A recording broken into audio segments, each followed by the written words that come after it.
മട്ടക്കുളങ്ങര മുതൽ അമ്പലത്തറ വരെയുള്ള 3 kilometre road പൊട്ടിപ്പൊളിഞ്ഞിട്ട് 3 വർഷം കഴിഞ്ഞു. അറ്റകുറ്റപ്പണികൾക്കും സ്മാർട്ട് റോഡ് നിർമ്മാണത്തിനുമായാണ് റോഡ് വെട്ടിപ്പൊളിച്ചത്. ഇതിൽ ഏറെ ദുരിതം അനുഭവിക്കുന്നതാകട്ടെ സാധാരണ ജനങ്ങൾ. റോഡ് കുത്തിപ്പൊളിച്ചത് കാരണം കഴിഞ്ഞ 1000 ദിവസത്തിനിടെ പൊതുജനങ്ങൾക്ക് നഷ്ടം 122 കോടി രൂപ. ഇതുവഴി യാത്ര ചെയ്യുന്ന വാഹനങ്ങളുടെ കണക്കനുസരിച്ചാണ് നഷ്ടം കണക്കാക്കിയിട്ടുള്ളത്. അട്ടക്കുളങ്ങര ബൈപ്പാസ് നിർമ്മാണത്തിന് വേണ്ടിയും ആ ഭാഗങ്ങളിലെ റോഡുകൾ വീതി കൂട്ടുന്നതിന് വേണ്ടിയും വിവിധ സർക്കാർ ഏജൻസികൾ റോഡിലെ ശരാശരി ട്രാഫിക് നിർണ്ണയിക്കാൻ ഒരു പഠനം നടത്തിയിരുന്നു. വിവിധ എഞ്ചിനീയറിംഗ് കോളേജുകളിലെ വിദ്യാർത്ഥികളും പഠനത്തിന്റെ ഭാഗമായിരുന്നു. ഈ റോഡിലൂടെ യാത്ര ചെയ്യുന്ന വാഹനങ്ങളുടെ കണക്കുകൾ വിദ്യാർത്ഥികൾ കൃത്യമായി രേഖപ്പെടുത്തി സർക്കാരിന് സമർപ്പിച്ചിരുന്നു. ഇതിലൂടെയാണ് ഈ നഷ്ടക്കണക്ക് തിട്ടപ്പെടുത്തിയത്. ഒരു വാഹനം കുറഞ്ഞത് 2 തവണയെങ്കിലും ഈ റോഡിലൂടെ യാത്ര ചെയ്യുന്നുവെന്നാണ് കണക്ക്. ഓട്ടോറിക്ഷകൾ 3 തവണയെങ്കിലും ഈ റോഡിലൂടെ യാത്ര ചെയ്യാറുണ്ട്. ഒരു ബസ് 3 ട്രിപ്പാണ് സർവീസ് നടത്തുന്നത്. അതായത് 6 തവണ ഈ റോഡിലൂടെ യാത്ര ചെയ്യുന്നു എന്നർത്ഥം. റോഡ് കുത്തിപ്പൊളിച്ചത് കാരണം ഈ റോഡിൽ വൻ ഗതാഗതക്കുരുക്കാണ് അനുഭവപ്പെടുന്നത്. ഓരോ വാഹനവും ഈ കുഴികളിൽ കയറി ഇറങ്ങേണ്ട അവസ്ഥ.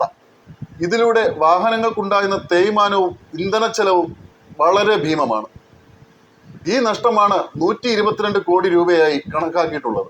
വിവിധ സർക്കാർ ഏജൻസികൾ എടുത്ത കണക്ക് പ്രകാരം ഒരു ദിവസം ഇതുവഴിയുള്ള ഇരുചക്ര വാഹന യാത്രകൾ 5000 ആണെന്നാണ്. അതായത് ഈ വഴി കടന്നു പോകുന്ന ഇരുചക്ര വാഹനങ്ങളുടെ എണ്ണം ശരാശരി 4000 ആയി എടുക്കുന്നുണ്ട്. 99% ഇരുചക്ര വാഹനങ്ങളും അങ്ങോട്ടും ഇങ്ങോട്ടും യാത്ര നടത്തുന്നു. അതിൽ തന്നെ 10% വാഹനങ്ങൾ ദിവസേന 4 യാത്രകളോ അതിൽ കൂടുതലോ നടത്തുന്നു. അത്തരത്തിൽ ഒരു ദിവസം ഇരുചക്ര വാഹനങ്ങളുടെ ആകെ യാത്രകൾ 10000-ഓളം വരും. അതുപോലെ ലൈറ്റ് ആൻഡ് മീഡിയം വിഭാഗത്തിലെ 2000 വാഹനങ്ങൾ ദിവസേന 4000 യാത്രകൾ നടത്തുന്നു. അങ്ങോട്ടും ഇങ്ങോട്ടുമുള്ള യാത്രാ കണക്കുകളാണിത്. ഹെവി വെഹിക്കിളുകൾ 1800 യാത്രകൾ നടത്തുന്നു. ഇതിൽ പ്രധാനമായത് KSRTC ബസ്സുകളും സ്കൂൾ വാഹനങ്ങളുമാണ്. ഒരു KSRTC ബസ് ഒരു ദിവസം 6 ട്രിപ്പുകൾ നടത്തുന്നു. അതായത് 12ഓളം യാത്രകൾ. അത്തരത്തിലാണ് 1800 യാത്രകൾ നിജപ്പെടുത്തിയിരിക്കുന്നത്. ഓട്ടോറിക്ഷകൾ 1500 യാത്രകൾ നടത്തുന്നു. ഒരു ഓട്ടോറിക്ഷ തന്നെ മേൽപ്പറഞ്ഞ വഴിയിൽ 3 അതിൽ കൂടുതൽ യാത്രകളോ നടത്താറുണ്ട്. അത്തരത്തിലാണ് 1500 യാത്രകൾ നിജപ്പെടുത്തിയിരിക്കുന്നത്. ഇത് യഥാർത്ഥത്തിലുള്ള യാത്രക്കാരുടെ വളരെ കുറഞ്ഞ അളവ് മാത്രമേ ഈ കാൽക്കുലേഷന് വേണ്ടി ഉപയോഗിച്ചിട്ടുള്ളൂ. റോഡിലെ വൻ ഗർത്തങ്ങളിൽ വീണ് ഇരുചക്ര വാഹനങ്ങൾക്കുണ്ടാകുന്ന നഷ്ടം ലക്ഷങ്ങളാണ്. അതായത് ഒരു ഇരുചക്ര വാഹനത്തിന് 40 രൂപ നിരക്കിൽ 10000 എണ്ണത്തിന് 4 ലക്ഷം രൂപ നഷ്ടമുണ്ടാകുന്നു. 4 ചക്ര ലൈറ്റ് വാഹനങ്ങൾക്ക് 100 രൂപ വെച്ച് 4000 എണ്ണം വാഹനങ്ങൾക്ക് 4 ലക്ഷം രൂപ നഷ്ടം. ഹെവി വെഹിക്കിളുകൾക്ക് 200 രൂപ വെച്ച് 1800 എണ്ണത്തിന് 3,60,000 രൂപ നഷ്ടം.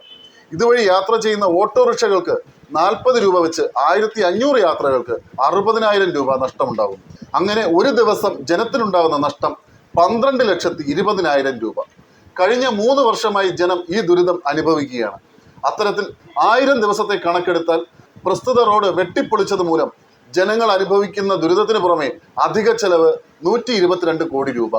3 കിലോമീറ്റർ റോഡിന്റെ പണികൾ പൂർത്തിയാക്കി സഞ്ചാരയോഗ്യമാക്കാൻ പോലും ഇത്രയധികം തുക വേണ്ടി വരില്ലെന്നിരിക്കെയാണ് ജനങ്ങളുടെ നടുവൊടിക്കുന്നത്. തിരുവനന്തപുരം കോർപ്പറേഷന്റെ കണക്കനുസരിച്ച് മണക്കാട് വാർഡിൽ മാത്രം 2500-ൽ പരം വീടുകളുണ്ട്. ഈ വീടുകളിൽ കുറഞ്ഞത് ഒരു ഇരുചക്ര വാഹനമെങ്കിലും ഉണ്ടെന്നാണ് കണക്ക്. ഇവർക്കെല്ലാം നഗരത്തിനകത്തേക്കും പുറത്തേക്കും പോകുന്നതിന് ആശ്രയിക്കുന്നത് അട്ടക്കുളങ്ങര അമ്പലത്തറ റോഡിനെയാണ്. അതിനു പുറമെ മണക്കാട്, കമലേശ്വരം, വെങ്ങാനൂർ തുടങ്ങിയ ഭാഗങ്ങളിലുള്ളവരും യാത്ര ചെയ്യുന്നത് ഈ റോഡിലൂടെയാണ്. കോർപ്പറേഷന്റെ ആറ്റുകാൽ, കൊഞ്ചിറവിള, കളിപ്പാങ്കുളം, അമ്പലത്തറ, കമലേശ്വരം, മുട്ടത്തറ, പൂന്തുറ, ഭീമാവള്ളി, മാണിക്യവിളകം എന്നീ വാർഡുകളിലെ ജനങ്ങളും ഈ റോഡിനെ ആശ്രയിച്ചാണ് യാത്ര ചെയ്യുന്നത്. ഒരു വാഹനം കുറഞ്ഞത് 2 തവണയെങ്കിലും ഈ റോഡിലൂടെ സഞ്ചരിക്കും. ഇതിനു പുറമെ KSRTC ബസ്സുകളും സർവീസ് നടത്തുന്നു. ഒരു ബസ് കുറഞ്ഞത് 6 ട്രിപ്പുകളാണ് ഇതുവഴി നടത്താറുള്ളത്.